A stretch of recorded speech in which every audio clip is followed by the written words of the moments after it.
Ladies and gentlemen, they said it could not be done. They said it was over. They said it was a wrap. They said you cannot resurrect a you cannot resurrect a J-Wit. But it appears that the naysayers were wrong. And actually the naysayers are J-Wit, the naysayer is J-Wit himself. He said, I'm done. You'll never get me back on the podcast. Tonight, we'll get to talk about why J-Wit is resurrecting from the dead. But before we do any of that, come on into the chat, y'all. Greet somebody in Reason's name as we get ready to dive in to a great discussion tonight. What's up, Pragmatic Crystal? She says, J-Wit, it's been a minute. Is that good to see you here? I don't know all the internet lingo and slingo. But yeah, come on into the chat, y'all. Say what's up. We are going to have a good time tonight. And I'm just going to warn you right now, right out the gate. This is going to be good, but this is going to be long. So you may not even be able to watch it all tonight. You may have to watch it in parts because we're going to be reacting to a video that is longer than some people's lives. Okay. We're not going to necessarily watch the whole thing, but you know how we are when we get to watching videos and stopping videos and talking. So it's going to be pretty lengthy, but I think it's going to be pretty good. So yeah, get ready to rock with us. Ambassador LPW says, I'm overwhelmed with everything. Why is life going on like normal? We need a revolution. Mo Wheat says, I'm on a long drive. Perfect. That's what's up. Yeah. So it was President's Day. I don't know if you did anything commemorative or celebrative of President's Day. We have a president who I didn't even watch. I heard he did a unhinged speech somewhere today. If I had to guess, he's probably telling members of the military that he needs them to come and rescue America from the liberals or some crazy like that. But it's President's Day, man. So, you know, hats off. Yeah, I feel you. So we're going to be talking tonight about this video. If you don't know, the Christian podcaster who goes by the name of Ruslan and another guy, I'm blanking. I should have wrote his name down, but we'll get to the names. Ruslan and another guy. They represent the historic or traditional, maybe rational, if there's such a thing as a rational Christian, maybe the rational Christian position. And then they're going against three other people who also name the name of Christian. One of them is the pastor Joel Webbin, who's going viral for saying a bunch of racist shit while claiming he's not racist. I'm probably going to shock a lot of y'all tonight with some of my comments. But Joel Webbin and two of his comrades are debating Ruslan and the other Christian that's with Ruslan about whether or not interracial marriage is something that God smiles at. And I'm gonna be honest with y'all, this is not something that was on my radar. I saw the internet up in arms about it. I was gonna let it go, and then J-Wit hit me up. Was like, "Yo, you want to respond to this?" He's like, "You probably don't even care about this, do you?" I said, "No, I don't care about this. I've got no zeal to see Christians in-house fighting, especially when one of the Christians is somebody like Joel Webbin, who I would not have even considered a Christian brother when I was a Christian because of the shit that he's saying." But J-Wit had a lot of zeal about this, and I said, "Yo, the only way I will cover this episode is if you come back on, if you come out of retirement and cover this episode with me." And it didn't take any twisting of the arm. Like, y'all don't know the story behind the scenes. People are like, "Yo, was there beef between you and J-Wit?" Whatever. And maybe people are going to tune in tonight to figure out how we squashed the beef. No, there was no beef. He's got a life. That's why he never showed his face on the podcast, because he didn't want this part of his life, which is a big part of his life, the deconstruction and all that. He didn't want this bleeding into the rest of his life. And so when J-Wit comes on, no, this is not the unveiling of J-Wit. This is just something that he wanted to talk about. And so we're going to hear from him why he wanted to talk about this. And then we'll dive into it. So with no further ado, please welcome back to the Ichabod stage one of the originators, J-Wit.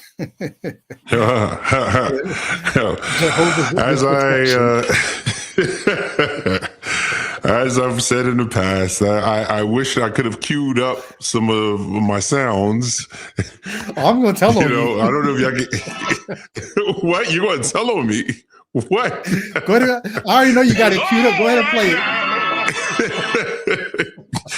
I gotta have a little something there, But yeah, I'm you here. Hit us with the organs? In the house. You want to hit us with the faint organs if you want? No, I've told you and your listening audience it is not plural. I don't know. Not quite sure what is going on there, but no, we can't hit you with the music. But we will say that for those who remember back in the day, we used to have a good time on the weeknight with the revival hour, with none other than Brady Goodwin and his trusty sidekick, J-Wit. We're back at it today. So no further ado. You got to hit us for the oh yes. It's been a while. Hit us for the oh yes. Oh yeah. We welcome our friends and our enemies. Oh yes. We welcome our enemies, right? Somebody said, hey, Eddie said, look at the screen. Hey, Eddie says he looks exactly the same. Oh, not age one bit. I'm like the God some people worship, right? I know. I change not. I'm immutable. Yes. But no, it's good. It's good. We're on a different vibe today. I remember we used to get a lot of complaints about the banter, and we have so much to address today. I guess we used to get into a lot of banter ahead of time. I guess we're going to jump right into the thick of things. But before we jump right in, what I'd like to know from you is why did this episode make you say you're going to unretire? Why come back for this? Well, I guess the rage bait worked, and I guess we should set that up here. So we'll pose this question to the audience. In this era of content monetization, you can grab an audience with something that is actually substantive, or you can grab an audience with something that is salacious. Somebody might say that's a bifurcation fallacy. It can be both, perhaps. But often we find people gravitating to one or the other. And the two characters here debating, if you ask me, are individuals who regularly use what some people call clickbait, others might say is rage bait. But they use. In this case, this was not a. I guess this does relate to the Christian nationalism that is prevalent right now. It's basically a subset of white nationalism. But I don't know how many people are asking this question. So, they've dreamed up a situation or a problem and made a debate about it. But, if you ask me, I don't believe there is a large number of people, even within Christianity, even within the sort of white nationalists, probably even debating this question. But I do think that it's a way to catch people's eyes. It caught my eye, so, and I guess that's, go ahead. Well, no, I was just saying, okay. But as I'm listening to you, I didn't think I was going to say this, but I think I need to say this. I think Christians probably, when I say Christians, I mean your run-of-the-mill, love like Jesus, kind of Christians. I think they probably owe Ruslan some thanks, because without people like Ruslan challenging Joel Webbin the way he's doing in this episode, here's the role I think people like Joel Webbin and Brian Sauvé, these white Christian nationalist pastors, one of the roles I think that they're playing is they're being used to launder and sanctify racism. And so when you hear them saying things like the only way to fix the Black community is like we need to start stoning disobedient sons again, or we need to, lock up, they're very close to things like what Nick Fuentes says, like the way to fix the Black community is to lock up a bunch of them. Like these guys, these Christian nationalist pastors like Joe Webbin, they're saying the same things just in as much of a Christian tone as they can say them. But it's the same thing. And I think if you let it go far enough, if you let the White House, the current administration, bring in their theonomy, their Christian nationalism the way they want to, they're going to be able to use guys like Joe Webbin to sanctify their political racism. And so I would disagree. But go ahead. I was going to say the Christians that stand up against them are doing a good service to the Christians who say that does not represent what we believe. But go ahead, you disagree. Yeah, I disagree because I think the stuff that he's talking is bad enough. That is Joe Webbin is bad enough that I listened to a Black pastor, who was critiquing this situation, this debate, and they were rightfully pointing out that Ruslan handled him somewhat with kid gloves. So this was sort of an example of brothers sitting at a table having a disagreement over maybe something that is a non-essential, so to speak. But they were meeting as brothers. He wasn't repudiating him as, the doctrine. I mean, you might say he was repudiating the doctrine, but definitely not distancing himself from him the way he would distance himself from groups like the Hebrews, the Black Hebrew Israelites, or other what they would consider to be aberrant or heterodox groups. Yeah. And so because of the way the discussion was framed and sort of friendly and I guess you could say fraternal attitude of the entire thing, it actually makes it feel, he in some sense legitimizes this worldview, even if he wasn't. I don't believe, now let's not impugn his motives. I'm not saying that that's his intent. I don't believe, I think Ruslan came to this debate intending to show him up to be wrong, but there's a way that he engages with him that's very different than he would have engaged with, say, for instance, a Hebrew Israelite or something. If he was on there with them, go ahead. Well, can I say why I think that is, though? And let me maybe not why I think that is, but here was the take I walked away with, and I think you and I are going to have some fun talking about this.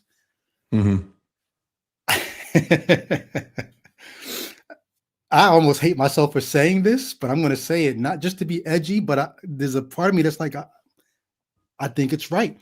I think Joe Webbin has a point. Okay. That Ruslan doesn't have a good answer for. Even though I think Ruslan has points that Joe Webbin doesn't have a good answer for. But what it does is it shows up just how inconsistent their worldview is. Because I think they both have good biblical points that they're making. All right. This is going to be a juicy little conversation, I can see already. But go ahead. All right. So no, I'm going to throw it to you. Where do we start? Oh, well, okay. I felt that it was important. When I pitched you pitched the idea of me coming on here, but when I was talking to you on the phone, as is my custom, to use biblical language, I gave an illustration of what I felt was going on here, and I'll just read off a little thing I rattled off just so that people understand. This hopefully will be my framing of the critique of this discussion. So while talking to you in an extemporaneous manner, I got this concept and this idea. For anybody who's dealt with student loans, et cetera, will have some sense of what I'm saying here. And it is the idea that you never want to pay in such a way where you're paying the minimum amount that you can pay, because the minimum amount they'll allow you to pay on a loan often is bracketed within what they would consider to be outside of the principal balance. So you can find yourself paying over many years, but never really getting out of debt. And I thought of this conversation as an exercise in almost like an epistemological exercise of a similar principle, and that is to say that, well, I may as well read it. Arguing against racism from within a biblical framework is like making interest-only payments on a massive debt. You may ease immediate harm and win small concessions, but the underlying balance never decreases. The authority of the religious framework itself remains untouched. Each of the internal corrections, reinterpretations, contextual defenses, or appeals to true doctrine reinforce the idea that the mythology, and I need to underline that or highlight it, mythology. It's important that this is said straightforwardly. This book is a book of myths. You call it a religion, it's just another way to say myths, right? That the mythology is still the account that must be serviced. So if however elaborate and intricate our ideas are in the arguments that we build, if they're tethered to, like the old ball and chain, if they're tethered to a myth, and they're intended, those arguments are intended to service a myth, you still haven't really begun the work. You really haven't. And as long as the framework is accepted, that is the mythological framework, it continues to accrue interest and the problems reappear in new forms. The principal balance is not any specific verse or doctrine. It is the belief that ancient mythological texts possess inherent moral and ideological authority. Until that belief is challenged directly, no amount of internal reform can resolve the deeper problem.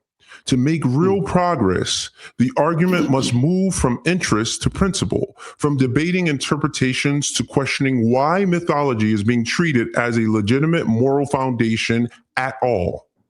Damn. Only then can the debt actually be reduced rather than endlessly refinanced. And that's so I'll give you a chance to kick back at that. I kick the soccer ball. Well, I don't know if I'm going to kick back. I think my interest, not to use the word interest the way you're using it, my interest in what you just said is going to be trying to paraphrase it to make sure that I get you and make sure that the listeners get you, because that was worded so well, but I want the listeners to make sure that they got that. So if you're coming from a religion or a worldview that allows you to think in ways that might unjustifiably like rope people off. So, you got a chosen people, or you've got a people that God's got his eye on, you've got a chosen race, you've got this idea that certain people are going to have access to this truth or this goodness or this God or this heaven or this blessing or whatever it is, or that there's such a thing as favored people and disfavored people. Whatever it is that's allowing you to think, oh no, I've got a reason to be racially motivated. If you're still tethering yourself to that, and let's say there's all kind of, maybe you think you've got a good reason and a good way to do it. So the Jews who thought that they were the chosen people, maybe they thought they had a good way to be racially concerned. Even if there was such a thing as a good way to do it, I'm not saying that there is, but even if there was such a way as a good way to be racially motivated and racially concerned, there are all kind of aberrations of that. There are all kinds of misapplications of that. So you get to slavery in America, you got people using the Bible to undergird slavery, because in Exodus and Leviticus, you got verses that talk about owning slaves, and whatever it is that you're using from the Bible to say, hey, they were racially motivated, they were ethnically motivated, they were, so I can be as well. What you're saying is, if you try to go in and get rid of the aberrations, get rid of the misapplications, get rid of the abuses, all you're doing is paying on the interest. You're not getting to the principal problem. What got you in this debt. is the fact that you're living indebted to this book in the first place. Yeah, and to the mythology. You can address the misappropriations. That's just the interest. You still haven't got to the core issue, the principle. Yep. And I finished it off by saying you can oppose racism within religion, you can mitigate harm within mythology, but you cannot eliminate the root cause here while granting the authority of myth. At some point, moral progress requires saying this framework does not get to decide what is right and wrong anymore. Yeah. Like at some point you have to, and this is something we see across the board. We see, Thomas Aquinas, you see brilliant people, John Owen, you see people developing, Bavinck. We're talking brilliant theologians, people who are great writers. They use their mind, in a way that makes that if you stop thinking about the principal balance that is the mythology, you think this is legit because of just how complex the thought processes and the logic is. But guess what? It's all within this framework of straightforward mythology. And I think maybe if we stop using the word religion, this is a thought, this is just extemporaneous here, but if we stop using the word religion and just start straightforwardly speaking of it as mythology, that might be kind of helpful for people to actually see that it's of the same ilk as, Zeus or whatever else, any other myth that those were once considered religions. People who believe them, they didn't speak of them as myths. But we speak of them as myths because we think that they're outside, they represent our naivete. Well, guess what? This whole discussion that we're going to be doing an analysis of, hopefully very shortly, is total mythology, and it actually homage to myth. Exactly. Yeah. All right. Well, I was going to do my framing of it right behind yours, but let's dive into it, and then let's get it. I think we're going to get to something very soon that's going to allow me to tell you how I would frame this discussion. But so tell me where you want to go. I'm going to pull them up here, and we're going to keep to the time. Right. I'm at the beginning of Joe Webbin's intro because each of them are going to give a intro. Well, this is how I'll approach it. I'll give people an overview. Like it's like almost we're flying. We're giving them a view, an aerial view of the situation, and you can play the clips that you've picked out. But I'll give these people a sort of bullet pointed, and accurate assessment. We're trying to steel man him. A presentation of his points in order. So he says interracial marriage is biblically permissible, but not God's normative design. These are his own words. He introduces a permissible versus normative category. He argues from the macro level theology, not individual sin. So in other words, in the macro and the micro individual cases, interracial marriage may be wise or even ideal. In the macro societal scale, promoting it undermines God's design for peoples and nations. He then goes and appeals to descriptive biblical narrative, not explicit commands. Creation and dominion mandate, Tower of Babel as judgment and mercy. Development of nations and peoples, Revelation's vision of enduring national diversity. So hold on. Let's do this. Let's, to be fair to him, because I don't want him or anybody else to say we're putting words in his mouth. I'm going to jump to. Tell me if you mind me doing this because I think this is great. What I want to do is I'm going to jump to the end because at the end of this discussion, when he's giving sort of like his closing statement, he says everything you just said in one statement. Okay, let's hear it. To use his summation to kind of walk through what you were just talking about. That's probably where I got all of that from. Yeah, his summary. Okay. Yeah. All right, cool. Let me find that was so I have it. I'm just going to tell you how I notated it here. I notated it here as biblical bullshit because they keep challenging him like, Joel, you can't give us a specific verse. Give us a chapter and verse where God says interracial marriage is not good. or it's a sin. And Joel says it's not a sin. It's just not God's ideal. Like you said, God allows it, but it's not the norm of what God wants. So I got a lot of timestamps in here, and maybe some of them will be relevant, some won't. But I'm going to play what he says at the end, where he's summing up his view, and you tell me if you think we can just use that to kind of discuss this. Let me see. I'm gonna go to, what was that? That was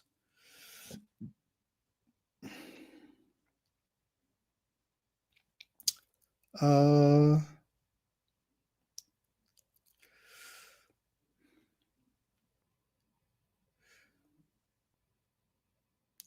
right, I'm gonna go to about 2 minutes and 28 seconds in. So let's see if this is. I gotta bridle myself a little here, but remember, while you're listening to this discussion, understand I have my ideas, and hopefully by the end of this conversation, I'll discuss my ideas. I want you guys to be thinking, is he really serious? Does he really feel this way? Or is this rage bait or clickbait? You know, is he saying, because some people might be very triggered by this. They think, oh, this is horrible. It gets them really angry. Well, if it's actual rage bait, it's intended to do that. It's intended to get your attention, so he gets the views, so he gets the advertising dollars. You understand what I'm saying? So definitely. So one has to ask themselves, when you're listening to what he's saying, it seems so intentionally like offensive. That is he trying to offend you on purpose to get you to look at the video so that he can get advertising, or does he actually believe this? That's something just the idea I want people to kind of think about. I changed my mind because I have actual timestamps in the video where he says each of these pieces individually. I'm going to play him in the video. So this is him talking about permission. God giving his permission is not God giving his endorsement. All right. Yeah. Ruslan and the other guy, the black guy beside Ruslan, they say interracial marriage, there's nothing wrong with it. Matter of fact, it probably glorifies God even more. Joe Webbin is saying, maybe they're not saying even more, but just as much. Joe Webbin is saying, no, this is not God's ideal. I'm going to let him speak for himself. Here we go. Realities that are not ideal while still permitting them under God's providence. Polygamy, divorce, and even slavery are regulated in Scripture without being presented as creational ideals. Permission is not endorsement. Regulation is not normativity. To say that something is not normative is to say that it is not the pattern God established at creation or the ordinary arrangement he blesses for long-term stability. It is not to say that God cannot work good through exceptions, nor that individuals involved are somehow outside of grace. The question, therefore, is not whether interracial marriage can occur without immediate divine judgment, but whether it reflects God's ordinary ordering of human life as revealed in creation, providence, and history. I'll just stop right there. Do you have any issues with the way he's framing it? I'm not saying that this is unlawful or that God's going to immediately judge or strike somebody down. God regulates these kind of things, but he doesn't necessarily prescribe them. They're not ideal. He just allows them. The only thing I would want to add to that is to make sure that I continuously, and I'll do this throughout the pod, is to hot link every time he says that God, just remember, this is a make-believe character. Okay. This is a make-believe character by anybody's assessment. Even biblical scholars would sometimes argue that this univocal character that they are claiming is in the text does not exist, and there's no iteration of him that exists in the form that Mr. Webbin here believes he does. So there are people who actually believe in this religion who would say, well, we don't have a univocal kind of presentation of a will, so to speak, in the text, and not, at least not the way he's claiming here. So every time he's saying this is a make-believe character that he is referring to. So I just want to hot link to the mythology. Every time you hear him say, "Oh, he's going on and on," like there's a real character, just as real as Brady is before you right now, and this person, this is what he wants, and this is and so forth. But no, that's a construct that he and others have created from the text. That even if you want to deal with the text and consider that it might have shreds of truth, it is not univocal. There's no presentation within that text that looks anything like what he's trying to tell you is the reality here. I mean, is that fair enough to say? That's fair, but add on top of that, what he's about to do right now, he's going to pull in or rely on more myth. So it's not just that the God is mythical. He's now going to base his worldview on mythical stories about this God. So just watch what he goes into here. Let's get it. Christian account must begin with creation. Scripture affirms monogenesis. All humanity descends from Adam and shares equal dignity before God. This unity of origin, however, is not a mandate for historical sameness.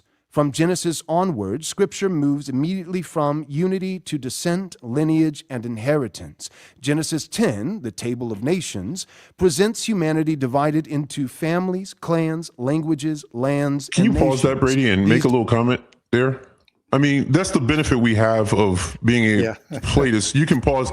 I mean, what are we talking about? The Table of Nations. I mean, we actually have biology to explain things a lot better than this. Like their Table of Nations. It doesn't make any sense. The Table of Nations in Genesis 10 is when the sons of Noah are fractured off, and this one became the father of these people, this one became the father of these people, and this one became the father of these people, and then from these all the families of the earth come.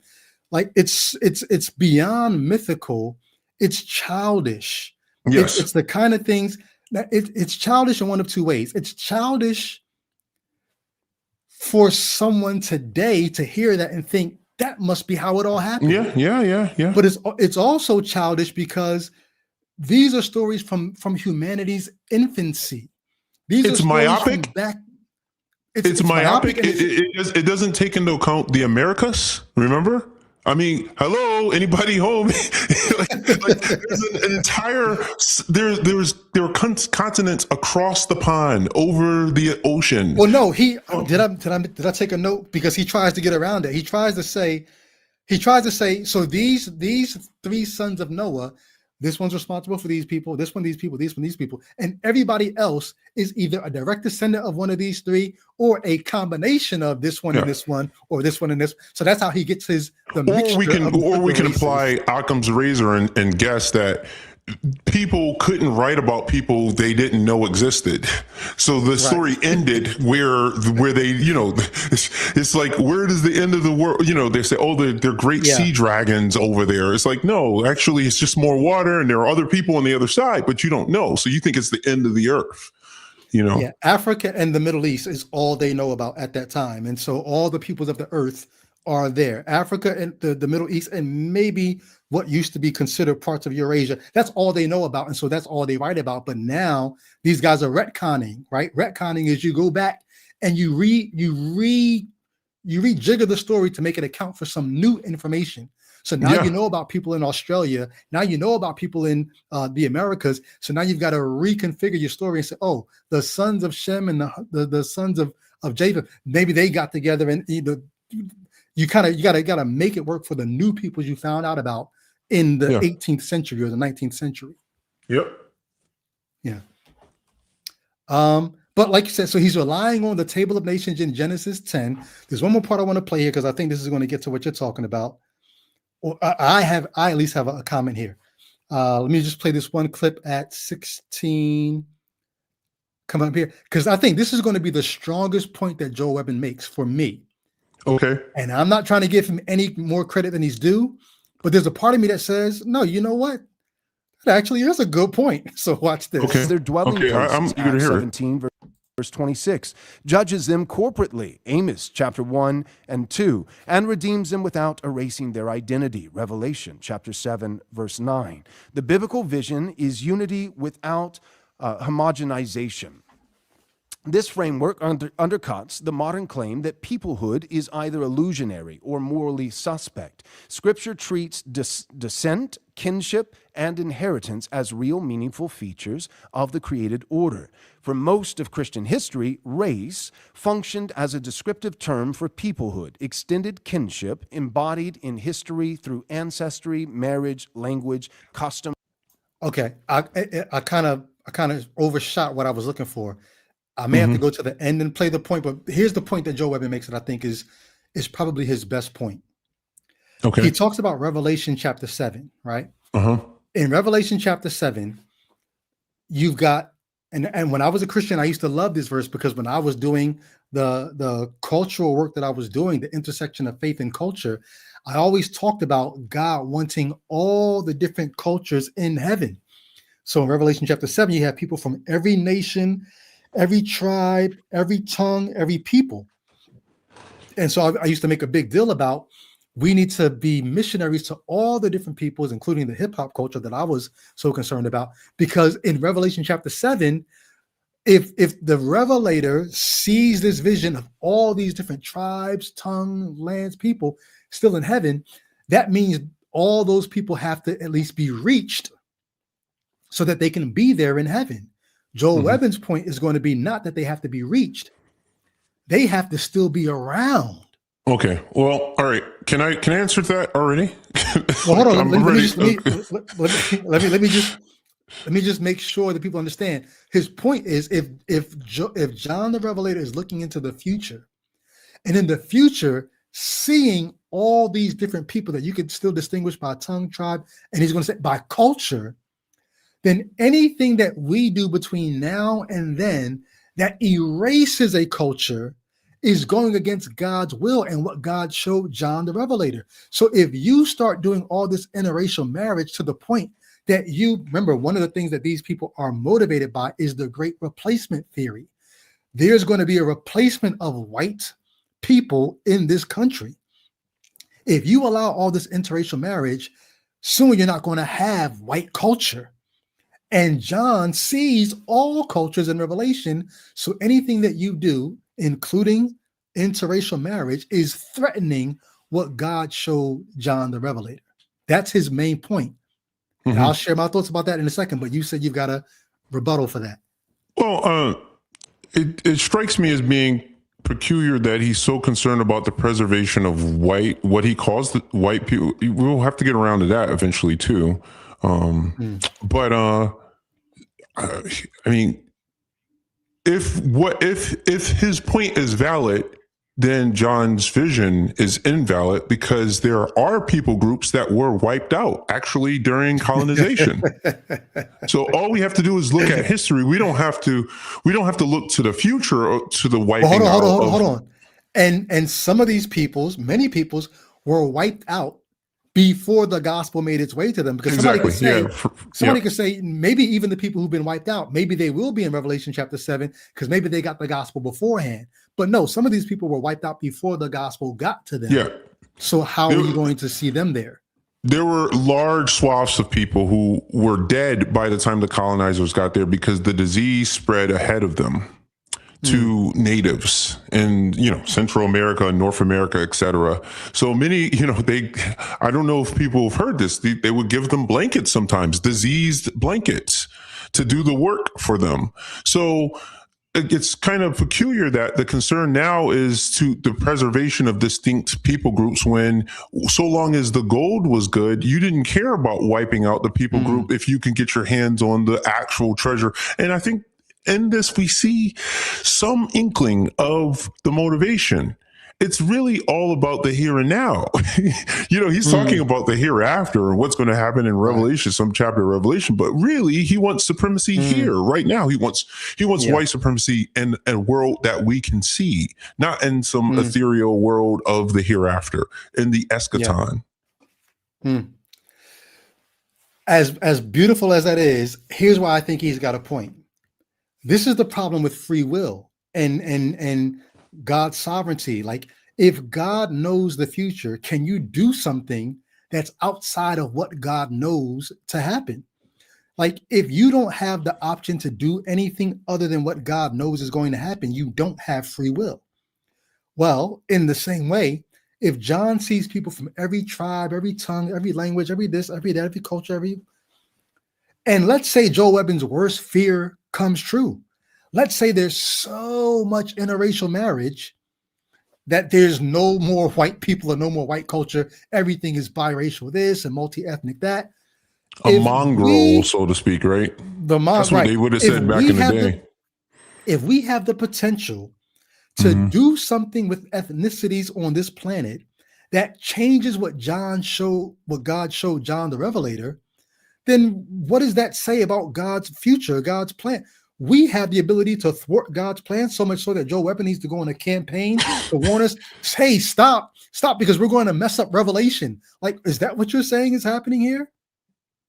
Well, he ordains the end and the means, and I guess the means is bigoted, racist, like bearded morons.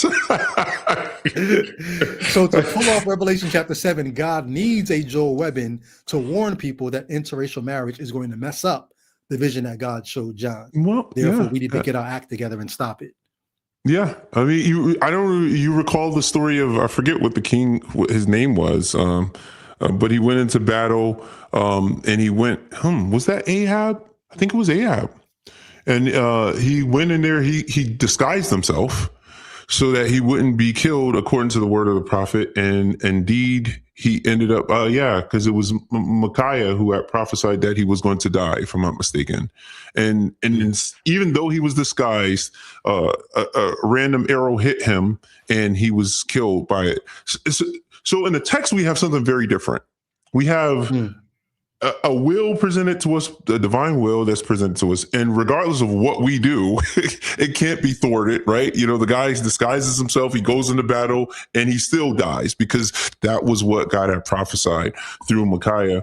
But here you go. Joel is telling us, like, unless we make an effort to be racist bigots, God's will won't be, it's going to be thwarted, right? So, but what do you think about that though? Because like I said, I think this is his strongest point. I told you, I think it's pretty weak. But I know, but I'm saying, but like I said, if his worst fear came to pass, then Revelation chapter 7 doesn't happen. Well, it doesn't happen. Well, look, it doesn't happen even right now. This is part of the reason why we know it's just totally bogus. It doesn't happen. There's actually right now, there's a group of people who exist. Was it I want to say it's like the Sentinel Island or something. I might be wrong. Where there was a brother who went who tried to, well, he's not my brother, but he was a Christian who tried to evangelize them, and he was killed. And this is a people group who are off limits. It's somewhere off close to India, if I'm not mistaken. These people can't be reached by the gospel. Yeah, they're still unreached, and they're unreachable because now that we know a little about modern medicine and so we know it's best. These people have been isolated for thousands of years, and it's best that we don't come into contact with them. So, I guess they say, well, go ahead. I was gonna say, you got me thinking, why couldn't someone just say especially the Reform, right? Don't they use that language and they say things like, hey, God so loved the world so that he gave his only begotten son so that all who believe, and they say all doesn't mean all, right? It's not, it's sort of like it's an exaggeration. Why couldn't someone just turn to Joel and say, hey, Bill Clinton, depends on your definition of is, right? Well, but why couldn't someone just say, hey, every tongue, every tribe? It's not every, it's just an exaggeration. It's a way to speak sort of hyperbolically about what's going to happen. You don't need every race, every tongue, every tribe there for John's revelation to come to pass. Well, why are you stressing this all nations? Well, that undercuts him, right? If you're going to make that argument to try to bail yourself out of the problem of reaching people groups who were genocided that can't be reached now and they can't fulfill that prophecy. So if you're going to use that argument, Well, guess what you've just done? You've just undercut his argument for trying to preserve the quote unquote white race. like you can't have it both ways. As soon as you go through you can't there, have all not mean all in one case, and then want to have it mean all in another case. Exactly. It's all or nothing. It's cherry picking. Exactly. It's cherry picking. Where do you want to go next? I got a bunch of timestamps here, but no, go to your next timestamp. Oh, actually, you know what? We'll keep this little dance going. So you go to really specific things, and I'll give them some of the overview. And if it triggers something in you, then you go to a timestamp. Okay. So all right. What did I say? He maintains there is no prescriptive prohibition in Scripture, hence no condemnation of sin. He uses natural law and prudence against prudence arguments. Compatibility matters in marriage, race, and ethnic. So he argues about incompatibility in a really kind of asinine way. Then he says race and ethnicity is an element of identity relevant to compatibility. I don't need to okay. I want us to get down to when he starts talking about bone marrow, but do you go there? Do you have a timestamp for that? No, I didn't do anything with the bone marrow or evolution. Okay, let me see if I can find the timestamp. But you can throw up one of your clips in the meantime. Yeah. Okay. Religion I want to play this clip and here. land. One need not believe in conspiracies to observe the incentives, patterns, and outcomes. In this context, it is reasonable to say that interracial marriage, while morally permissible in individual cases, is being used instrumentally at the macro level to accelerate the dissolution of a particular people. To deny this is not charity. It is willful blindness. It is critical to restate what my position does not claim. So I cut him off at the beginning. What he's saying here is you don't have to believe a conspiracy theory to see that there is an intentional design in place to dilute or dissolute the white race. This is what he's basically saying. Let me see if I can go back a little bit to catch him in the middle of that statement. Definition disrupts that continuity. Again, disruption is not always sinful. Scripture allows for exceptions, conversions, adoptions, and incorporations, but exceptions do not define the rule. To say that interracial marriage is not normative is to say that God's ordinary means of preserving peoples is intra-group marriage. That is true empirically, historically, and biblically. So he just said God's ordinary. Maybe God allows some other stuff to pop off, but so now I'm going to give you my framing of this debate, okay? My framing of this debate is his whole position, and I think even Ruslan engages in this towards the end, the whole Christian position, the religious position, the supernatural position is much of the tail wagging the dog. You see something happen and you think because this thing happened, this must have been designed to happen. Because this thing is the case, this must have been the way it was supposed to be.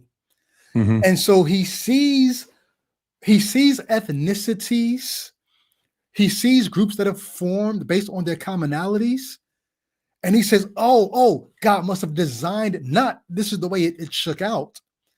God must have designed it to work that way. So if you see that people tend to get together, well, it's what you call it is you call it your is ought fallacy. You take now here's from the thing. Well, no, go ahead. No, go ahead. You go ahead. I was going to say Ruslan uses that towards the end. He tells Joel it's an is ought fallacy. You're taking what is and saying because of this is it ought to be. But I think Ruslan doesn't even realize you're all doing like this is what the Bible is. It's taking what is and saying, oh, that's how it was supposed to be. The reason why women have pain in childbirth, God made it that way. The reason why this happened, God had to have made it that way. You're taking what the religion itself at its roots is people who took what is and then assumed, oh, this is what it ought to have been. And if it's not like I like, then something must have happened to make it the other way, but we can use God to get it back to how it was supposed to be. Yeah. So I mean, it's essentially almost like an ideology, like it's exactly. you see something, you see some phenomenon, and It's like, how did that happen? What's going on? Maybe those craters, and maybe the moon's made of cheese. Like it's like, it looks a hell of a lot like cheese. That's so you see things in the world, and you see maybe some sort of correlation that might not even be a real correlation. It may be perspectival, maybe that you see the correlation. Maybe it's not actually even a real correlation, but then you develop a story based on the correlation that you see between the two things. So you see a woman, she's having childbirth and she's in pain. Now you assume childbirth shouldn't have to be painful. And so you say, okay, well, why? Okay, so there must have been, it's great. There had to be a situation where people were having kids and not in pain, or they were designed to have them and they weren't supposed to be. Oh, what would have given birth, no pun intended, to a situation where people would be having, I'm sorry, phone was ringing. No, I got you. What would give birth to a situation where people would be having kids and being in pain? Maybe we could connect it to the same story that we come up for why we die or something like that's a good fit. Anyway. Can I add to that though? This is what I meant when I said the whole religion is taking is and making them oughts. Because, okay, you've got a woman in pain in childbirth, but she's not always in pain. Before, if she's not having cramps from her monthly cycle, if she's not in labor, she is fine. So you take the is from when she's fine, and you take the, well, she's not fine when she's in childbirth, and you say, oh, the is from when she is fine, she ought to be that way. So there must be a reason why she's not that way in childbirth. So you come up with a story to explain why this other is. Basically, all you're doing is you're taking your preferred ises and you're making those preferred ises oughts. I'm not always being robbed. Sometimes I have my possessions and I keep them and nobody takes them. That's how it is. Sometimes I'm going to make that is an ought. It ought to always be like that. Here's another example. Yeah, go ahead. Here's another. I'll throw this out if you don't mind. You see some people who have maybe are from South Sudan or Senegal or something, and they got really dark skin, and you say, I don't like the way that looks. Sounds to me like the mark of Cain. That looks to me like that's the mark of Cain, right? Because there's another is that I prefer. People that I know, they're lighter, right? Yeah, the people who I think are. I think this person is fair, and I associate fairness with, some sort of good quality or something. I'm throwing this out as an example. Obviously, this is ridiculous, but this is the kind. This is the kind of. This is the kind of ideology that they engage in. They see these people. There's some sort of curse given out by Noah to one of there's a mark put on Cain, for instance. Let's just say that, right? And there's a mark put on Cain that's supposed to distinguish him, so that they say, hey, that's a convenient story to attach to these people that we think bear a mark on their skin that we don't like, But I mean, just look at how puerile and silly and sophomoric this whole endeavor is. Like this isn't. I mean, we're sitting and having serious discussions about these things. What are we talking about? At some point, you have to ask yourself. You step. Everybody's eating the slop, and it takes one person to just step outside of from eating the pig slop and say, hey, what am I eating? What am I lapping up here? What are they feeding me? Why should I accept these answers for the way when they're, they're quick answers. You don't have to be, maybe something should be said for the fact that you don't have to be very bright to even come up with them or to comprehend them. It's a hell of a lot easier to do this than to have to contend with millions of years of evolution or something like that. Something that's very hard for us to. Right. Well, this is why I was saying a minute ago, it's not just childish because, here you are having to accept these sophomore stories. It's childish because these stories come from humanity's infancy. These stories come from when we first were able to write down the stories that we tell, and maybe we weren't as inquisitive. Maybe we were a little more credulous of, somebody can tell you a story and you just take it at face value. It's from humanity's infancy. That's why this is childish. But now you've got these grown men, five of them sitting around microphones on a podcast, debating things. Usually a bad idea. I say as I'm speaking on a microphone myself, right? On a podcast. So anyway, I think for me to frame this is, you talk about paying on the interest versus the principal. For me, this whole thing is a gigantic is-ought fallacy.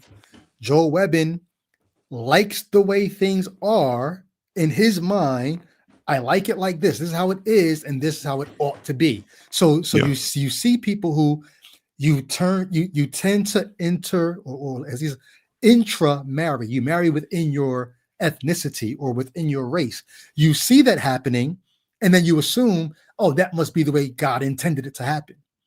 If he is basing his whole worldview on a bunch of is-ought fallacies, I think people like Ruslan on the other side, if they were to zoom their camera lens out a little bit, they would see, oh, wait, the people that gave me the Bible were doing the exact same thing. They were choosing their ises and taking those ises and making them ought. And now here I am, 2,000+ years later, telling people, hey, guys, here's how it ought to be. Well, he also doesn't, just to interject a little facts here, scientific fact here, this will be quick. He isn't considering the fact that public intellectuals like Neil deGrasse Tyson or Richard Dawkins, those are two that I know who have spoken about this on podcasts that you can find on YouTube readily. They say that within any given race, you could get rid of any given race and still find the full expression of diversity within any of the other remaining races. In other words, you could just have one. There's enough diversity within races that you could reproduce people who look like people that you think are from another race.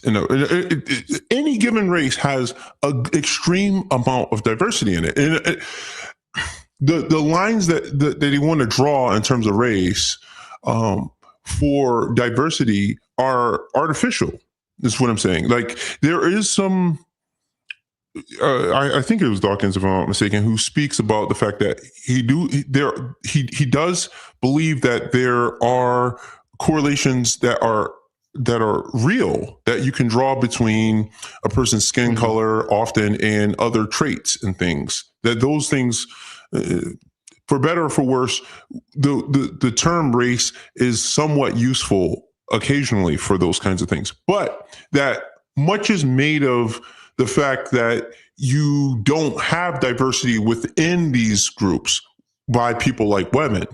In reality, people who we might identify as being a so-called black person or a so-called white person, you might find some white people who there's a significant amount of overlap between maybe their skin color or their hair texture or some other attribute or trait, some phenotypical trait that you don't typically associate with this people group. Well, guess what? Everybody's seen, well, Bob Ross may have had a perm, but we've seen people who have the quote unquote Drew fro or whatever else. You've seen a white person who has a fro, or a black person who has straight hair, or a black person with blue eyes, or a white person who's, you know what I'm saying? You see these kinds of variations. I just want to I don't want us to just gloss over the fact that he's assuming that these categories are very, very static in a way that is totally unscientific. That's my main point. And I wanted to say that, but I said it there. Hopefully that's helpful. Because some people, I think they really do think of the world that way, where it's like, you got your Asian, your black, your white, So I'm going to go to a part where Ruslan is, I think this might be in his opening statement, I'm not sure, but he's challenging Joel Webbin, but it's going to bring up something I think you mentioned to me. I don't know if you have it in your notes, but let's see if I can get to this point here. Further distinction. Hold on. I'll play it from Commutative and consistent, which leads me to this entire premise, oddly enough, completely breaking the very second rule of logic. A moral claim must be morally permissible or morally impermissible. And the second rule of logic is the law of the excluded middle. There is no third moral category called generally against God's design but not sinful. The entire premise of this, once you say God's against this design, you've crossed from preference into moral territory. The entire premise becomes incoherent. So if it's not sinful, it cannot be morally disproved by God. At most, it's preference or situational, not normative. All right. So here's why this matters to me. And I'm going to bring up a point that I think you might have something to say about. So Ruslan's making this challenge to Joel because Joel says, hey, it's not sin. It's something that God allows, but it's not impermissible, but it's not something that God encourages, commands, or even maybe even I won't speak for him. Almost like he's not keen on it. Almost like God's he's not so keen on it. Yeah. I was going to say maybe Joel would say God doesn't even delight in it, but I don't even know if he would say that. But to say he's not keen on it, it's not God's preferred, right? And Ruslan's saying if we're talking about morality here, there is no middle ground. Either it's permissible or it's impermissible. This third way, this third category that you're introducing of God's not for it, but he's not against it. It's so there. Ruslan's saying that violates the law of the excluded middle. It's either A or B, or A or non-A. It can't be this in-between thing. But one of the points that Joe Webben makes, I think he brings up situations like polygamy and slavery. And Joel makes the point that, hey, God's not, I don't want to put words in mouth. I wish I could find the timestamp for it, but I think it can be put back to Ruslan. Okay, so then if it's either permissible or impermissible, then what do you do with things like slavery that you find in the Bible or polygamy that you find in the Bible? Because both Ruslan and the guy that's tag team with Ruslan, matter of fact, I don't know what Ruslan's stance is. Ruslan at least is aware, because I think I've seen people challenge him on this in the past when he was on with Dan McClellan, I think.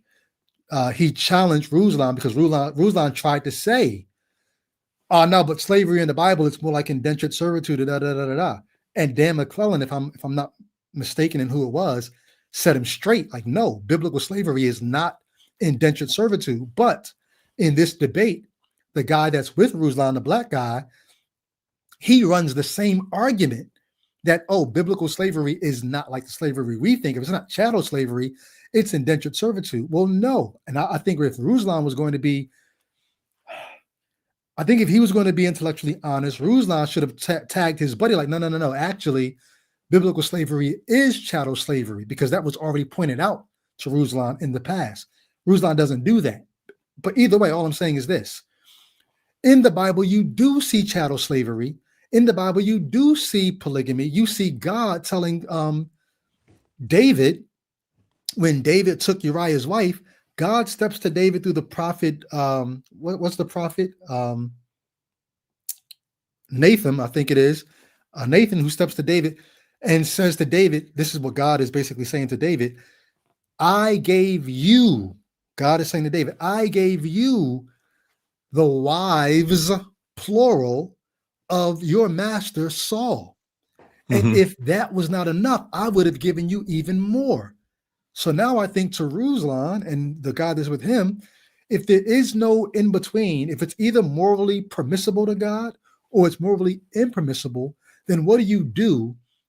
Because Ruslan and his partner make a big case on, when you get to the New Testament, you see the elder having to be the husband of one wife. You see Jesus saying in the beginning, it was, one man and one woman, and God made them one flesh. But you also see God giving David the wives of Saul and saying, I would have given you even more if that wasn't enough. And then you see God laying out these levirate laws in the Old Testament of what does a man do when he's got a brother who hasn't had any offspring. And you got to take your brother's wife and produce all, like, So is that morally permissible or impermissible? Or are now you willing to make some third category to say, oh, well, it's not God's ideal, but it's also not sin? Like, you've got to play by the same rules you just laid out for Well, I Joel mean, Webber. you also have Christ, at least in the book of Mark, he's incidentally, he places the wrong name on was it Abimelech, I believe it was, the high priest. He says it was Arbiathar or something like that. The high priest where David gets the shewbread and eats it when he was hungry and he was fleeing from Saul.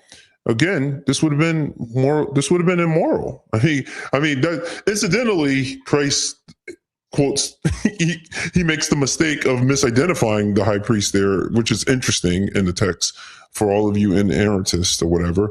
But also, there's a gray. He's saying, hey, yeah, generally speaking, you can't eat of the showbread, but in this case, there's an exception. And you see that, like you say, elsewhere. But like you say, with polygamy, etc.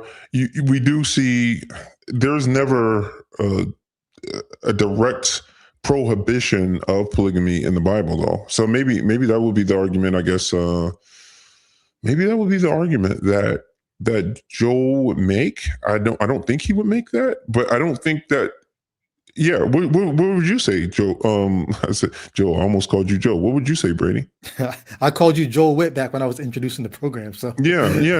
And I almost there doesn't seem to be a prohibition for polygamy, like direct, like prohibition anywhere in the text, if I'm not mistaken. Well, here's the funny thing, because they keep pressing Joel to have a direct statement about interracial marriage being not God's will, and he can't give them a direct statement. He's just reasoning from all these. Well, in Revelation, you've got multi-ethnicity, and then But if they were looking for a verse where polygamy is outlawed, they don't have one either. All they have is, and they have a whole discussion about when in Timothy says the elder must be the husband of one wife. No, They that's have an a elder. whole discussion about. But they got a whole discussion about whether that is normative for all believers or just for elders, because the text doesn't say anything about all believers. It talks about elders. It's just funny because even as you're talking, I'm saying, and you're thinking of how much work you have to do, because you got to text this, like you got to be able to find. You've talked about this in the past. It's like I have to be, for everything I'm doing, whether I'm on the internet browsing or I'm ordering a latte or something, everything you do it all in the name of the Lord Jesus. Well, thanks a lot for that burden. Now I gotta try to center everything I have. You get what I'm saying. I don't want to go on a tirade here. Well, no, I get what you're saying, but I want to make sure that people get what you're saying. What you're saying is you're talking about just the impracticality, let alone the insanity, if I can use that word, of having to ground everything you think and approve of in a book. Because some book says a thing, now I can feel justified in thinking that interracial marriage either is okay or isn't okay. Because when they say to him, find us a verse where it says it's not okay, and if you can't find a verse, then we're free to do it. Well, what if he does find a verse? Your mic is doing that thing again where it does the staticky thing. Yeah.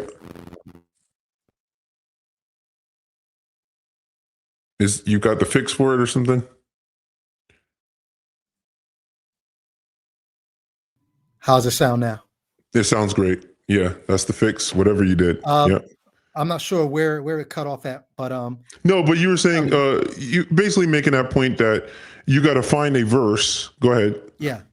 If I can't find a verse that justifies what I'm thinking or wanting, then I can't think or want it. And this is why you get into all these, how many different people have twisted the Bible so many different ways. I'm going to go back to my framing of it. Because there is an is that I want to be an ought, I'm going to find something in the Bible that will allow me to justify this is as an ought. And then somebody will say, oh, you went to a part of the Bible that was descriptive, not prescriptive. Most debates in the Bible are one of two things. It's either something that somebody wants to be figurative, that somebody else wants to be literal, or vice versa. or it's something that somebody wants to be descriptive that somebody else wants to be prescriptive. Most, if not all, debates in the Bible are one of those two things. But basically, both of them can be summed up in this. There's an is that somebody wants to be an ought. And if you can find something in the Bible that can show you, well, it was this way here, you can use it as an ought for what you want to be the case in 2026. And that's what Joel and Ruslan and their compatriots are doing in this debate. They're each finding is that they want to be oughts, and they're at odds about them. And there's a parallel. I know we're going off the beaten path, so we got to get back quick. But there's a parallel in secular society, and I guess it would be the strict constitutionalism, where you have, like, if we were to sit down and write something right now, some sort of supposedly however expansive we wanted to make this document. And we tried to foresee, because you think about the Constitution, we're talking 1770s, right? They write, and it's now 2026, right? They had no idea there was going to be internet. They didn't have any idea that people were going to have guns that could mow down entire, so when they were foreseeing people being armed, they didn't know what a strip mall was, let alone a mall shooting, right? Like they had no idea of any of these things. We can imagine that if they could see the horrors that would be plaguing America, if they were able to look into one of these crystal balls and see what was going to become of America, they would say, okay, we got to do something with the language and make it a little more specific. But they couldn't do it because they're finite. They're not omniscient. You see the problem of going to ancient books or documents and making your reality, trying to tether or tailor your reality to things that were written by people who not only you might be smarter or more knowledgeable than, you have more available to you than they had available. Like, Joel and Ruslan, they have all of the biological science. I mean, these people are still talking about Darwinian evolution. And that's not even a proper term for this kind of thing. Yeah. You got people trying to go to these ancient documents, and they have to make them more elastic than they actually are, because those documents are finite and they're written by people who couldn't have even imagined the kinds of things that they are trying to wedge into it. But then you have a verse that says the book contains all that you need for life and godliness. So people will take from that to be a thesis. It's like what you said about one of your friends. I don't want to say his name. He sees it as a pleasure or joy for God to like entrust him, like trying to figure this stuff out for the rest of his life. When actually what you're trying to do is wedge 21st century you into a book that's basically Bronze Age. Yeah. I'm gonna play this next clip here. This goes in, and we're actually, I don't have a lot more. Like I got a lot more timestamps, but I think we're covering a lot of area with the conversation. Yeah, kind of. This is going to be an example. This is going to be an example of what I mean when I say the tail wagging the dog. So I'm gonna let this play a little bit, and we'll talk about it. Does God intend to establish? This is where scripture and specifically case law is helpful. This guy's biracial, by the way. Yes, I was going to stop it just to make that point. So here they are having a debate about whether or not interracial marriage is God's design or against God's design. And this guy, you can't see where he's positioned right now, but when the camera zooms out, you'll see. To his left, or while you're looking at it, it'll be to your right, is Ruslan and the guy who's with him. They are the Christians who are arguing for interracial marriage. And then to this guy's right, which will be to your left as you're looking at it, to this guy's, on the other side of him is Joe Webbin and another guy. Now here he is in the middle of these two, a biracial individual. Now let me ask you all in the chat. Which side do you think that this biracial guy is on? Do you think he's with Ruslan and the other guy on his left? Or do you think he's with Joe Webbin and the other guy on his right? Remember, he's biracial. Parents are black and white. Which side do you think he's on in this debate? I'm giving you a second to put it in the chat. And maybe you already know because I said it's 2 against 3. So I'll go ahead and just ruin it for you anyway. This biracial guy is on the side of Joel Webbin and the other guy saying interracial marriage is not God's design, which means what he's saying is he is the product of something that is less than God's ideal. Think about that. Think about that. J-Wit, you just talked about here you are in the 21st century, squashing yourself down to fit into this Bronze Age book. Well, to do that, this biracial guy has to now look at his own lineage and say, damn, fucked up, ain't it? I don't know if you brought up the clip where he tries to bring biological arguments, which, like I said, toward the end, I'll do some pulling everything together, because, he's definitely cherry picking science when he says bone marrow transplants, I believe it was, are harder. I think he even said something about blood transfusions. I think I have that timestamp. But he wants to use science that's dependent on 20th and 21st century developments selectively and cherry picking, so he decides, oh, I want to use it there because I can use it for my argument, but where it tells us that, humans are related to other creatures or other animals here on the planet, and where it tells us that the age of the Earth, because earlier in this pod, he says that he's a literalist, and I think he believes the Earth is something like Joe under Webbin says 8,000, between 6,000 to 8,000 years. Yeah. Yes. So it's definitely cherry picking, because that's not scientific at all. And, I'll read something off on that, but, so where he can use it to make his arguments, he will use science, contemporary science. I said earlier that I didn't have that timestamp. I actually do. Let me play that in a second. Let me finish this clip and then I'll get to that. Okay. Yep. So let me get back to him. This is tail wagging the dog. In Deuteronomy chapter 22, verse 10, Israel is commanded not to plow with an ox and a donkey yoked together. And Scripture itself teaches us how to read such laws. They are case laws, specific applications of broader moral principles. He's talking about not being unequally yoked, right? So you got this case in Deuteronomy. You don't plow with a ox that's yoked up to it. You can't have these unequally yoked things. So here's how he's going to interpret what it means to be unequally yoked. The unequal yoke is not merely about animals. It's about mismatched types bound together in a task that requires unity, both of spirit, that is faith, and nature, that is in their physical essence. This principle of unity is explicitly applied in Scripture to faith, but it does not originate there. Religion, faith, is simply the highest and most explicit expression of it. Man is created in the image of God. Woman is created as his helpmeet, not an assistant, but a mirror, corresponding reflection, formed from him and for him. As Genesis and Paul both affirm, she is of the man and for the man, sharing in his calling, his culture, and his covenantal identity. A helpmeet is intended to have something religiously and culturally in common with her husband, or else she cannot truly help him fulfill his God. And I don't like listening to this inane babble, this idea of think about what he's saying here. You can look around at nature and see how things generally unfold and unfurl and how things just go. And you could look at that and say, oh, that's what happens. That's cool.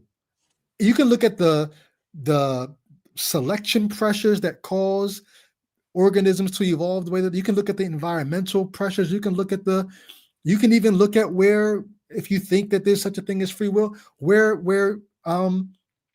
the choice of a mate and all these things that play into how things have developed. You can look at all that.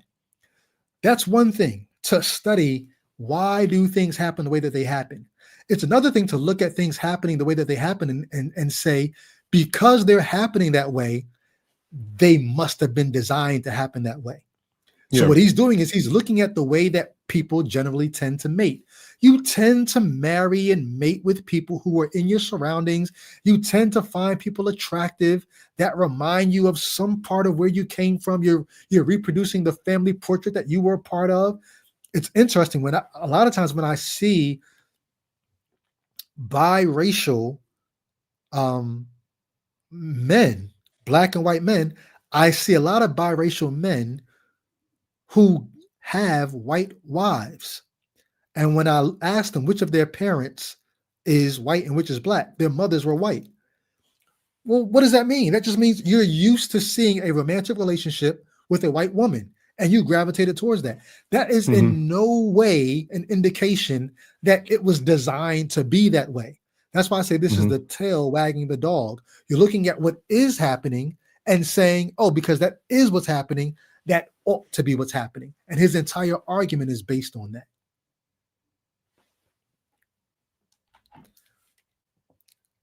Any thoughts on that before I move on to the next part? No. I think you said it well. All right. So now we'll go to what you were talking about, because, and this is a great piggyback, they're going to look at what happens medically. And because of what is happening medically, when it's not favorable, when it's not fortunate, they're going to say, oh, because this doesn't work out medically, that's a sign that it should not be happening. Right? So they're going to take another is that they don't like and make that is that they don't like a negative ought. This should not be happening. So watch this. Cue it up first. All right, here we go. View that as the evidence being strong enough to say that's revealing anything. Yeah, about yeah. There's all God. kinds of anomalies, and there's. Hold on. Sorry. He didn't just write it in scripture. He wrote it in nature. Don't marry your sister. To a lesser degree, a much lesser degree.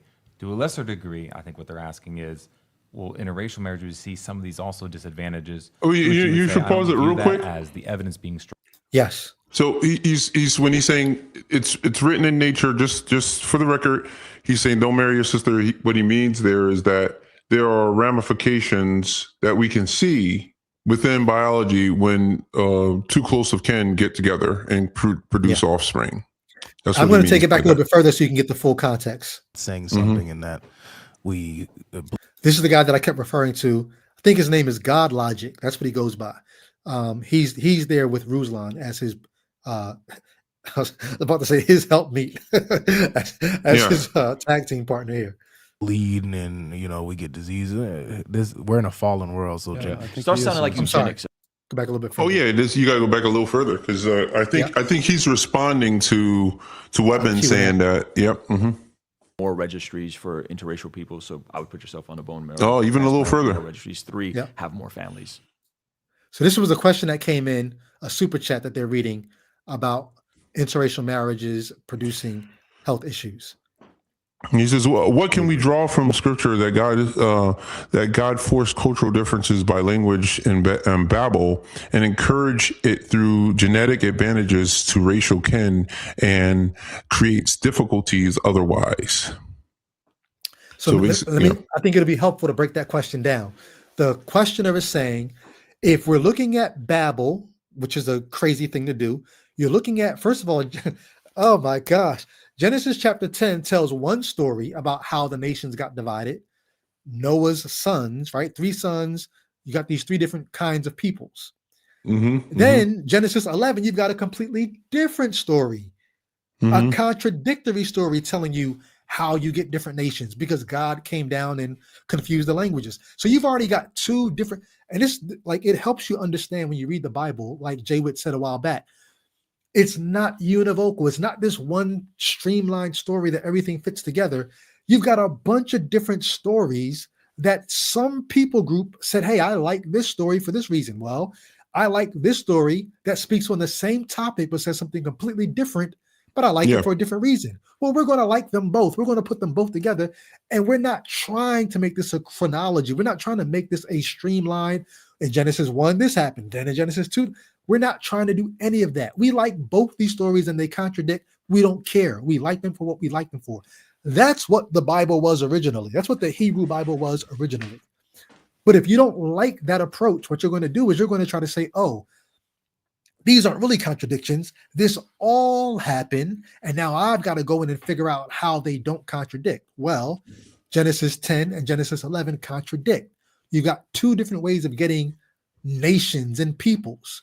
So this questioner here goes to the Genesis 11 account of Babel, and they say, hey, if God intentionally made these cultural differences at Babel by confusing the languages, God did something that was kind of negative to make people become diverse, then can't we say that God also did something negative to make people become diverse by making it so that when you procreate with somebody who's part of your kin group, your ethnicity, you don't run into all these genetic issues, but when you procreate with somebody who's outside of your ethnicity, you have more issues. And they start talking about things like harder to get a blood transfer or, all these different issues. So that's what the question was. Let's hear some of their answer. What can we draw from Scripture that God forced cultural differences by language in Babel and encourages it through genetic advantages to racial kin and creates difficulties otherwise? Genetic advantages. What are they saying? I don't know. What do you think, Wes? Genetic advantages. Yeah, I didn't bring them up, the literature on this, and just for the record, I have a degree in neuroscience and behavior from Columbia University, my master's in public health from University of Texas, so I've authored peer-reviewed papers. When you look at the peer-reviewed literature, there's some literature suggesting that children that are the product of two races coming together, that as far as life... Now, I just want to stop just to say, this almost has the effect of a homemade statistic and an argument. I don't know. It's kind of an argument from his. I'm a what do you say? A neuroscientist? What do you say? It's an appeal to authority for sure. It is an appeal to authority, but it's an appeal to authority that doesn't really have anything to say on this issue. Because if you're I think he's a neuroscientist, that has nothing to do with genetics. Number one. Yeah. And then number two, he's not a biologist or anything like that. Not a biologist. But then number two, he talks about he mentions peer review. He says I've authored peer-reviewed studies, and then he says when you look at some of the studies, he doesn't say which ones. He doesn't say how many of them. He doesn't talk about the quality of them. I don't believe he's even. I don't believe he's saying that he's offered studies that have anything to do with this particular topic either. I think he's just saying that to say I know how these things work. That's what basically what he's saying. Yeah. I think that's what he's trying to say. It's almost like some trust me, bro type stuff. I know how these things go. And then he's going to talk about when you look at some of the studies, you're not telling us how many, you're not talking about the quality of them. So you almost have to take whatever he's about to say and say. There's a little equivocation going on there almost because he's using studies and he's saying I've authored studies. And then he goes and the next following sentence is when you look at studies, it's like, I'm not sure if he's trying to be deceptive there, but it almost sounds like he's. Well, hey, Eddie said, look at the chat. Hey, Eddie said the literature, quote unquote, I guarantee you he's lying. So, hey, Eddie picked up on the same thing that you're talking about. But go ahead. Yeah, it just feels like a little dishonest to say he's authored peer-reviewed studies or papers, and then in the following sentence start referring to studies about basically biology and genetics that I'm sure, based on his degree, he wouldn't have authored. So it's just a little nitpicking, but. Yep, he says some studies. We don't know if it's one study. We don't know if it's any studies. But either way, let's see what he says. The studies will show. Span goes as far as depression, anxiety. We should point this out too.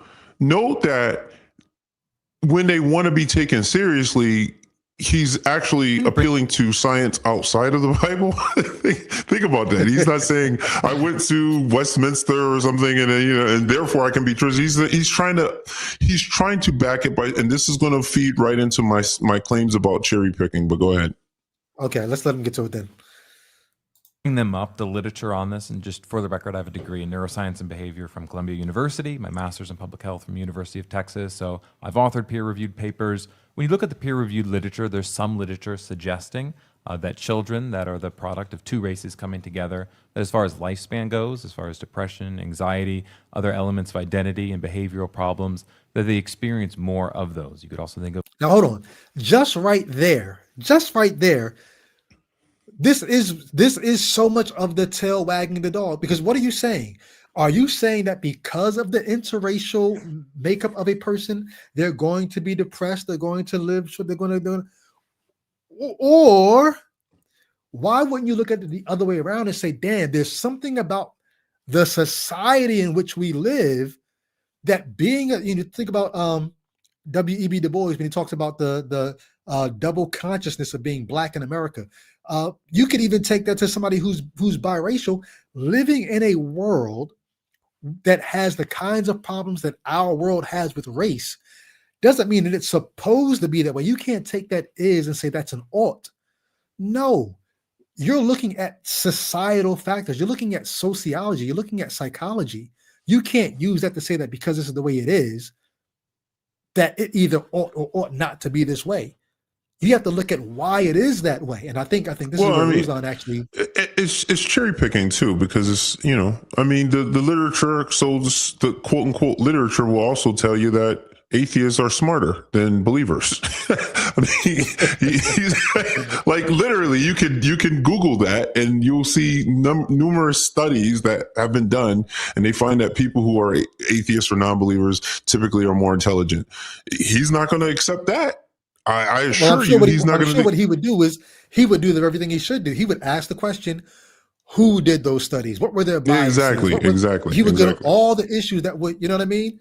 But he's not going to do that here. But let him cook a little bit. Organ and bone marrow donation, that when someone is mixed race, it's much harder to find someone to be a donor. And so what he might be saying is he's asking you guys, what do you make of those biological realities? That objectively, someone that is mixed race, the offspring of two races, that they will not be able to receive bone marrow from their father or their mother. And they're going to have to look, and there's stories about this, far and wide to find a match. Yeah. Were they doing bone marrow matches and bone marrow transplants back in the Bronze Age? Yeah. Well, I mean, do you want me to go in on this? Because I got something for this. No, please, go ahead. Well, the cherry picking, right? They later go on to talk about two. Well, I don't know. We got let me see. There's a pattern throughout this video of selective acceptance, and it's not principled usage of the facts. They accept contemporary science when it appears to support bone marrow matching difficulties, inbreeding risk, limited genetic clustering by ancestry. They reject contemporary science when it contradicts young Earth chronology, modern evolutionary biology, population genetic consensus on race, findings that mixed ancestry is neutral and beneficial. This isn't a neutral engagement with science. That what they're doing is they're cherry picking. Whenever they find, it's essentially, when they find, it's almost like the way they use the text. When you find something, like you say, you might see one table of nations one place, you might see Tower of Babel. You go with one of the stories with the other, and then you try to shoehorn the other thing in. Like you figure out how you want to deal with the reality that's in front of you. They're not. I mean, you can't make appeals to bone marrow, like that kind of science that comes from, what we would consider to be contemporary science, but then reject wholesale other large swaths of contemporary science. I mean, what is the basis? What is the basis you're giving us for the acceptance and rejection? Well, it's clearly your preconceived notions about what you believe the Bible says, and not all believers believe the way you believe. So ultimately, he's leaning on his own understanding. It's the thing you used to say all the time. So I'm going to give my final thought now, and I'll let you give yours, because I don't have much more. I think we can land this plane unless you have something else you definitely want to get to. My final thought is this: like you said, they're all leaning on their own. Any biblical person, person who's trying to come up with a biblical worldview, you're leaning on your own understanding, and maybe you've got the humility to say, I'm going to submit myself to a body of people, and we're going to have a corporate understanding. I'm going to trust the pastor. I'm going to trust the church tradition. But you're still leaning on human understanding no matter how you slice it. So here's where I land. If all you're doing with the book in your hand is figuring out which is you want to be oughts. Mm-hmm. You're no better at this than I am. And Yeah, so exactly. rather than letting you tell me what is you think should be oughts, I'm going to come up with my own is, and I'm going to make them my own oughts. I'm going to figure out what I want the world to be for me, just like you're doing for you. Only difference is I'm not limiting myself to what a 2,000-year-old book has to say about it. I can choose whatever is I want today to be my oughts. Now, granted, there's going to be issues with that because I've got people around me that got different is that they want to be oughts. Well, that's why we start trying to build consensus. That's why we get together with people who think like us, and we think the people You're who not look starting. like us You're not think starting like us. off. You're not starting off from a point of mythology, though. That's a really big. There you go. And I know they would probably try to accuse you of doing that, but you're starting evidence-based, science-based, or you're not. When you're making a decision that isn't based in evidence and science, you're clear on that. You're clear to tell people, well, I'm doing this because I want to do it. You're not pretending. I guess that's what I would say. I'm speaking even for you. Like, I think you, like everybody else, there are certain decisions you make that aren't based on evidence and science or whatever, but you're able to just say, I'm doing this because I want to do it. You don't have to pretend that there's something else to it, I don't have to find a proof text. I can think this or I can do this because remember in this verse here, when this person did this and God approved of it, therefore I don't have to do any of that. Yes. You can be, and what I think the best word for this is just pure honesty. Like, you can just be honest. Like, I mean, clearly, this guy Webman, he's somewhat of a racist, or I don't know, racialist, or whatever you want to call him, right? He clearly wants to preserve his own race and he wants to preference his race. Well, why can't he just be, he could just be honest about that. If that's what he really believes, he could just be honest about without having to do this cherry picking that he's doing with the text. Yeah. It's so freeing once you, I'm not saying that that's an admirable trait to be racist or anything like that. I'm just saying it's freeing to have honest discussion. What if he could just be honest about then we could actually address the real problem, which is basically his racism. That's what's causing him to read the text this way. Here's the thing. What you're asking him to do is deal with the principle and not the interest on the loan. You're asking him to get down to brass tacks of who he is. And not everything he's added on top of this through the religion. And I think it's a moral issue in this sense. There's a sense in which what morality really is our concern for how other people will see us because of how that will affect our ability to live.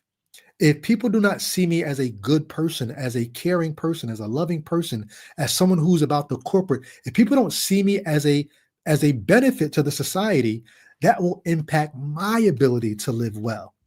And so part of morality in a very basic way is, how do I get you all to think well enough of me to let me live out my desires? And if I told you that I really was this concerned about my race and my ethnicity, you might not think as well of me as I need you to think to let me do what I want to do. So I've got to cloak it in my religion so that even if you don't agree with me, at least you see that I'm going to the same source you're going to, Christian, and you'll still at least think well enough of me to do what you said, J-Wit. Ruslan, you're not going to treat me like the Hebrew Israelite or the KKK person, you're going to treat me like a Christian brother. You're going to think well enough of me to say, even if you disagree with me, I'm still moral enough for you to treat me like a human being. And one of the things they are addressing, even in all of this convoluted religious talk and trying to syllogisms and whatever else, is the notion that, they realized during the civil rights movement, separate wasn't equal, right? So you can make the arguments, like for instance, they say, oh, slavery, it could have been practiced like it wasn't about. Guess what? Guess what happens invariably happens when you take human beings and you give another person ownership of that human being? Abuse. Across the board. It's happening right now. In the Arab Emirates, they're enslaving Africans right now in 2026, and they're abusing them invariably. In fact, the text anticipates it, and it tells you, well, if you knock his tooth out, you got to let him go, right? You don't have to write those sorts of things in the text if abuse is not natural. It's not part of the system. Like they Damn, wrote bro. it in there because they. Well, pardon. Damn. What did you say? I said, damn, bro. Like, think about that. Like, so here's the thing. We talked about this a minute ago. If you say there is no in between God permitting something or something being impermissible, it's one or the other. So when you talk about things like slavery and God giving these rules for how to bring on extra wives and what you should do for your extra wives, and if God's giving these rules for how you should have extra wives, you can't say it's impermissible. You can't say God's not in favor of it. Well, you just had me thinking about something just now. If God is giving rules for what to do if you've knocked out the tooth of your slave, you could say, as the Christian, see, this shows God cares, because if you knock out his tooth, if you knock out his eye, you got to let him go. You got to da. But what is that really saying? It's not saying you got to let him go if you knock out their tooth. It's saying you can punch him in the fucking face. Yeah. God is saying you can punch a person in the fucking face if they don't do what you want them to do as your slave. It's saying something about the nature of what it means to own another person. It leads to abuse. And that's what we saw happening in the antebellum South. That's what we saw happening. We saw people raping people. We saw people abusing them and so forth. And so, okay, I'm trying to extrapolate from that. Okay, something to apply to Joel Webben and this idea of racial, I don't know, supremacy or exclusivity or whatever. What do you think happens when you take this exclusive attitude and try to exclude other people and think marrying your own kind is the right way to go? Do you think that it just ends? Do you think it just ends? What do you say? Hold on. Go ahead. You just made me remember a part that I wanted to play, but go ahead. It's like, do you think that it just ends ideologically? Do you think that, okay, it's just about marriage and, whatever? I think of Paul where he says, like, you don't muzzle the ox as it treads at the mill. And he says, you think it was just about oxen? Right. Do you think that it's just going to end with the idea that, okay, I'm just going to marry a spouse? You think that you're not going to also take ideas of, you think that people aren't going to have supremacist notions along with that? Or do you think they're not going to otherize other people when they have these? Like, you have to be particularly naive if you think that you can indoctrinate people with those kinds of ideas of exclusivity, and it won't result in supremacist ideas. It won't result in segregation, which even during the civil rights movement, they recognize. They told that on the books, they said, oh, you could be separate as long as it was equal. But they proved in court it was never equal. Every time you separate, it was never going to be equal. Yeah, exactly. So well, I don't want to play this clip real quick and see if this clip plays into what you're saying. Because when I heard it, I think as a Christian, I would have said amen to this statement Ruslan's going to make. But when I heard it today, it jumped out at me as, well, I'm going to hold off. Let's see how it hits you in the audience. Mary. Oh, hold on. What did I just do? All right. The Technician TV, Ruslan, this is for you. He asked, Ruslan, do you, I think the word think is supposed to be in there, do you think Jews and Christians worship the same God? And if so, is it okay for them, and I think he's, I guess, Jews and Christians, is it okay for them to prohibit interracial marriage? He's probably mostly speaking of Jews that have typically only married within Jewish ethnic group and so maintained their identity over time. Yeah, no, Jews and Christians do not worship the same God. I think Jews need to be converted and they need to be told about Jesus and they need to be evangelized. We're specific. I could do a whole show just on that statement. That's not even the statement that stood out to me. That's crazy as hell. But I'm going to let that slide. Let's get to the. Speaking of Orthodox and Rabbinic Jews. Yeah. Right, Talmudic Judaism. Right. If we're talking about Jews that became Christian, that's different, right? Yeah. So I got friends that are Jewish that follow Jesus. And if so, is it okay for them to prohibit interracial marriage? Yeah, I would never advise a Christian woman to marry a Jewish man if he's not following Jesus. No. I think he's. So put that into the context that you just talked about. I would never advise a Christian woman to marry a Jewish man. Like the othering, that's not, I mean, I won't go as far as to say it's xenophobic, but it is like anything that you have that arbitrarily divides humanity. And it's not just arbitrary. It's not, they have a reason for it. But the reason is some book says a thing. And therefore, because some book says a thing, I would never advise a Christian woman to marry a Jewish man. Can you walk around the world thinking that way? That you've got to ward people off and protect people from other people because of thoughts that they have in their head, and not in some way, shape, or form do damage to society, do damage to humanity? Yeah, you know, the problem dance, or I'm just putting some practical examples, right? You're in a school, there's a minority group, let's say there's some black kids, few of them, predominantly white, right? Prom time comes around. These kids, let's say that everybody's Christian. Everybody, you got to stick to your own, right? Prom time comes around, and when it comes time to ask the girl to go, all the white girls find suitors, people to take them out.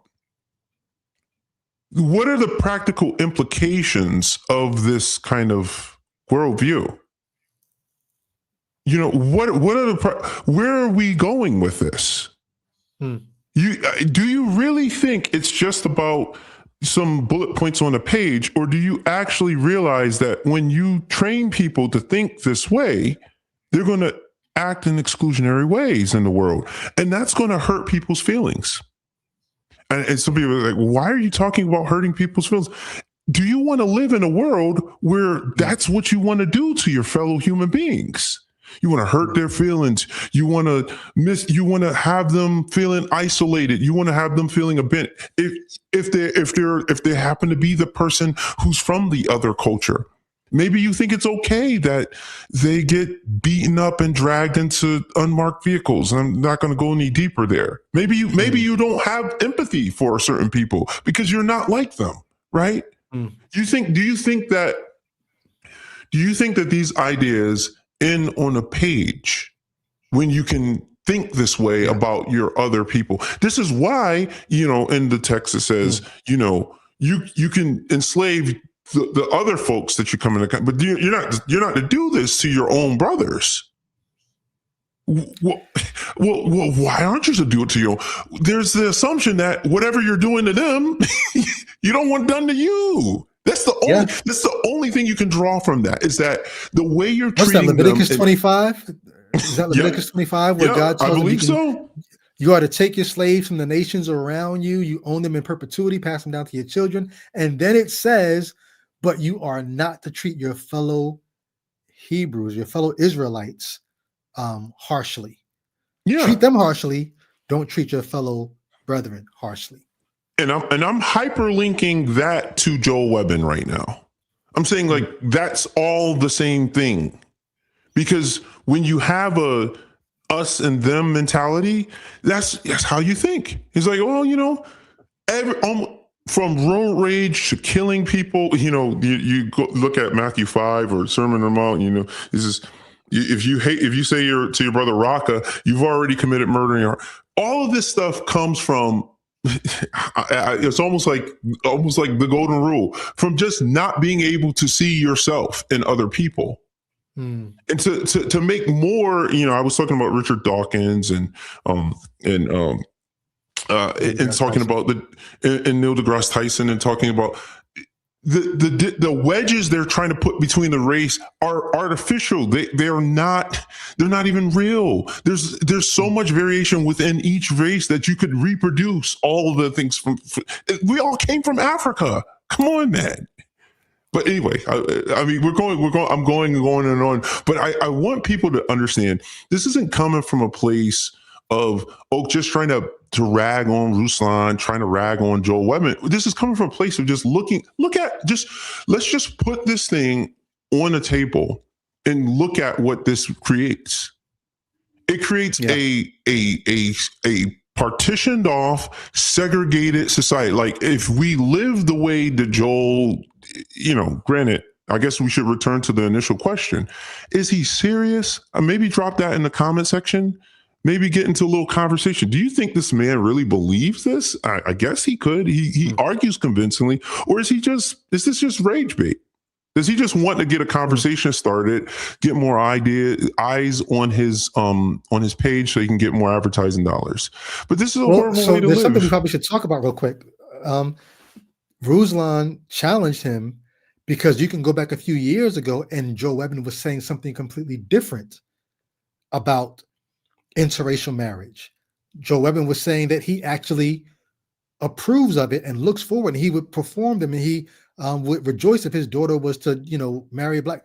And Ruslan played a clip of it, and Joe Webben's response was not like, "Oh, I didn't mean it that way" or whatever. Joe Webben was like, "Oh yeah, I said that then, and I meant that then." Joe Webben says this though: "I've grown," and he says something that I actually agree with this, even though I don't mean it the way Joe Webben says. Joe Webben said, "If I believed and thought the same things that I believed and thought 20 years ago, that's not a flex. If I still thought the same way I thought 20 years ago, I've grown." And so Joe Webben is saying, I didn't always think like this about interracial marriage.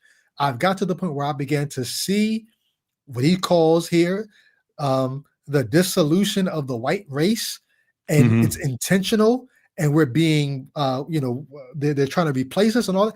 And so now he's going to bat for, I think he really does believe this. He stands behind the fact that he changed his mind, and he counts that as growth on his part. I think I agree with you. I'm interested in the viewers telling us what they think in the comments, but I also think I'm more saddened than mad, I guess, about this, because the more I listen to him and think about what he's saying, I'm like, this is what the internet does. It radicalizes people. The algorithms are inclined to draw you into echo chambers that get more intense the deeper you fall into them. And yeah, you can have a guy who's sort of a decent human being who, before Fox News and the internet finishes with him, he's become this guy, and now he's more or less spawning more of his ilk at this point. Like, he's creating a platform to, I looked on his page, and he was talking about Jews and just really nasty ways that, it's just not really that helpful. And again, we have to think about Ruslan baptizing or sort of co-signing what he's doing on that page by just appearing. Because when you appear on a white nationalist, basically neo-Nazi page like that, what you're doing is co-signing it. You're bringing whatever mainstream acceptance you might have to his page, because you're going to bring your audience over there to his page, and they might actually scroll around and see his video where he's engaging in anti-Semitic banter or whatever. You have to actually, it's really sad. Yeah. It's a sad state that you could use. That we thought the civil rights movement of the 60s had got us somewhere. And what you're seeing is, I guess they say, like, if you don't keep the memory of history alive, we're bound to forget. But I don't feel like we've forgotten. It hasn't been long enough for us to stop talking about the gains of the civil rights movement. And they're already trying. It seems like we're going to erase it regardless. All it takes is just one generation to grow up, one or two generations not living under the horrific situations of Jim Crow and lynchings, and now here we go. This is the kind of talk that led to. I'm not accusing Joe Webben of being a person who's going to lynch someone, but understand, it starts with an ideology that renders people to be subhuman. Why don't you want to mix with it? You think you're different. How far of a step are you from considering them less human than you are, really, when you're thinking this way? Not very far. And after you establish that premise, then all it takes is somebody to take the flag and run a little further. And next thing you know, within a generation or so, you're tying people to wheels and filling them up with bullets and burning them. That's how it happens. It was a Voltaire that said, "If I can get you to believe absurdities, I can get you to commit atrocities. And that's sort of why we have these episodes to talk about these kind of things, is because the things that they're believing, it's absurd already. The things that I used to believe, just believing in the book, in the magic in the book, in the idea that that the earth, the heavens and the earth were created in 7 days, and a God spoke this into existence. And I was talking about the sky dome and all these things, all these absurdities. If I can get you to believe absurdities, I can get you to commit atrocities. And you start adding these racial absurdities on top of the old ancient mythical absurdities. It's like, wait, the absurdities never end. Yeah. It's only It really a matter of time before the atrocities start. Yep.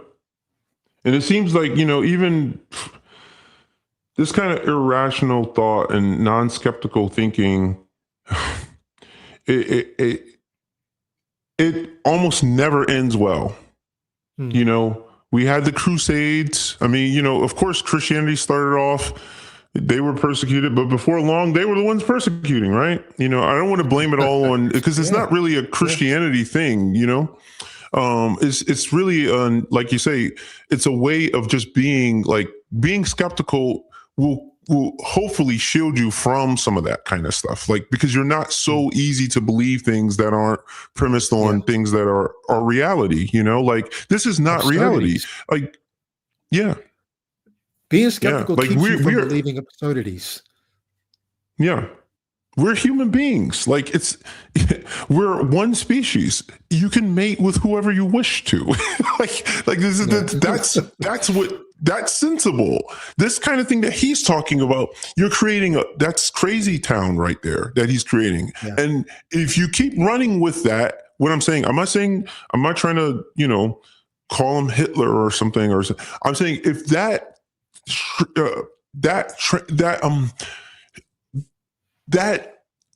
line of thinking, if you keep running with it and just watch where it leads, it doesn't lead anywhere good. It leads to total separation. It leads to segregation. It leads to separate but not equal. Yeah. It leads to dehumanizing. It leads to, basically slavery. I think he's the slavery apologist on there.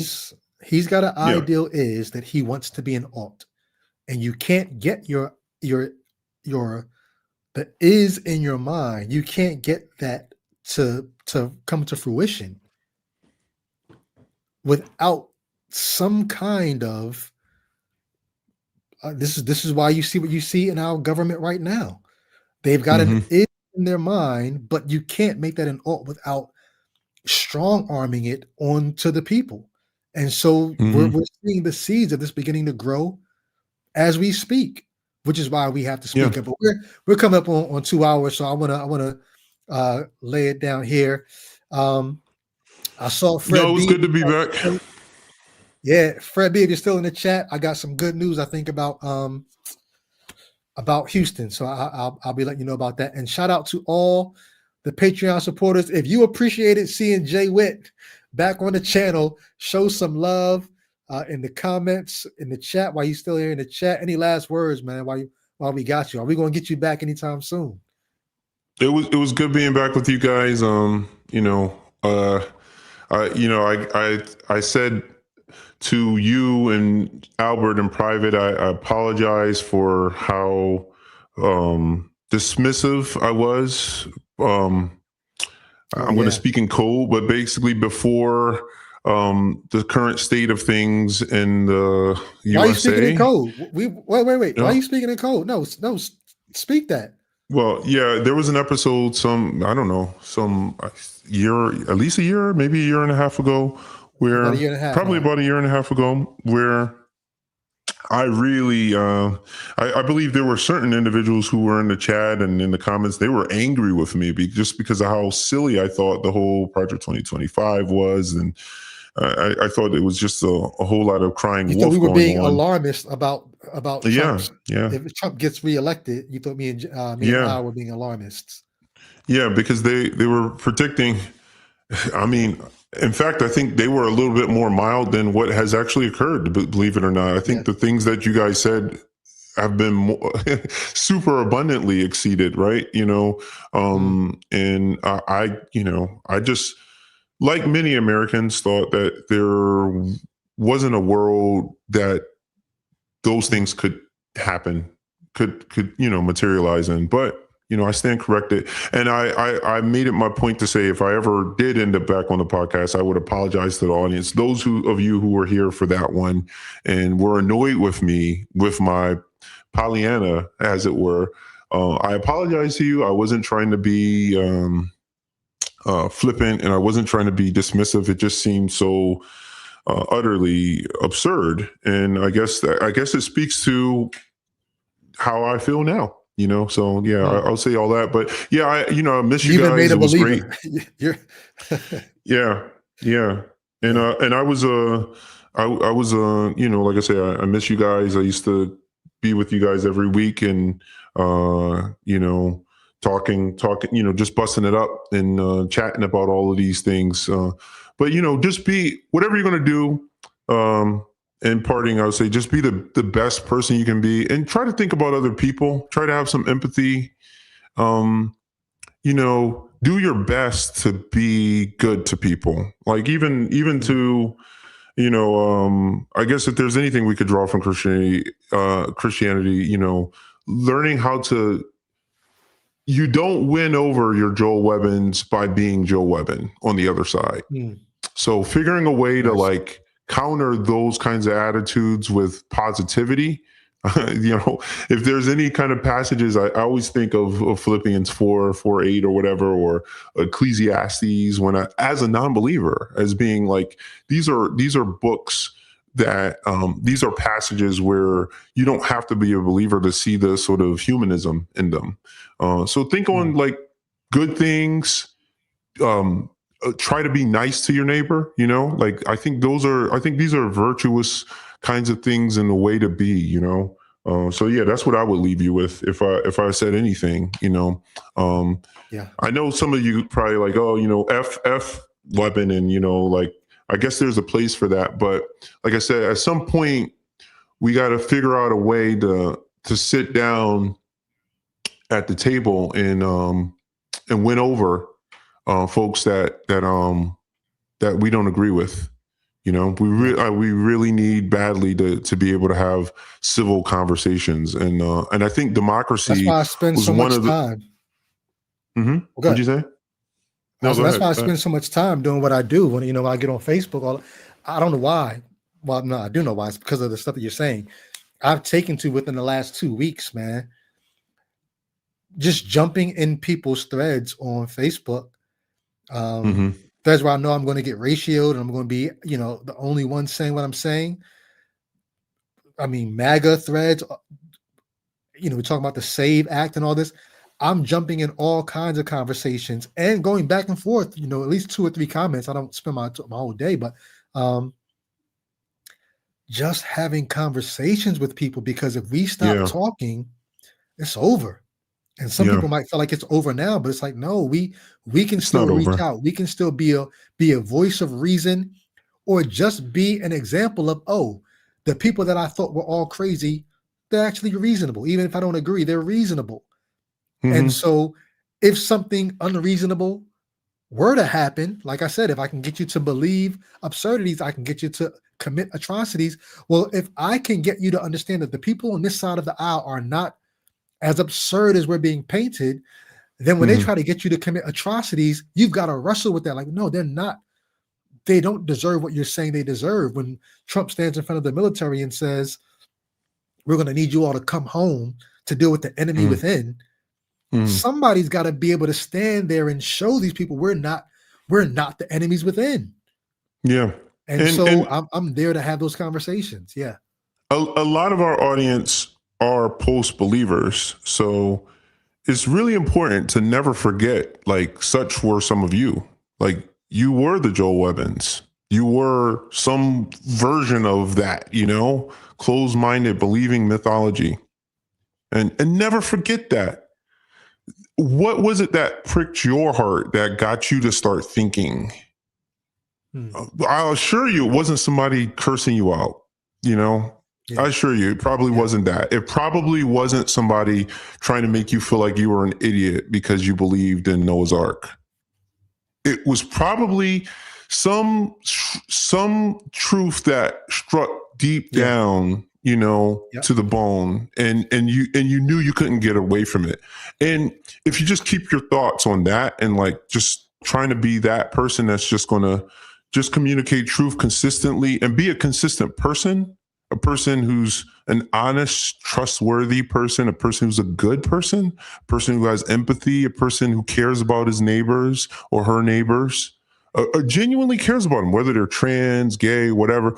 Like, that's where people will see the humanity there. And I think that's how we can kind of change this thing. Like, because, like I was saying, democracy was our way to have conversation at a table. I mean, we've dealt with monarchies, all kinds of things throughout the ages, but we realize as humanity that one of the best ways we could have these conversations is when we have disagreements, vote, But when that goes out the door, when people want to take that away, when they want to take away the ability to vote, to have the conversation, so to speak, to be able to have your own opinion and to be able to speak up for how you feel, freedom of speech or whatever else you want to call it. That's when we're left with no other tools but the worst kinds of tools that humanity has to deal with these kinds of things. So hopefully, we can just take this. I know we're 2 hours in, so my bad. Good stuff. Hey, thank you guys for coming through. Drop a comment. Make sure you like, subscribe. I will be back this Thursday with a Life After Faith episode that I am extremely looking forward to. But until then, love you guys. See you on the next one. Peace.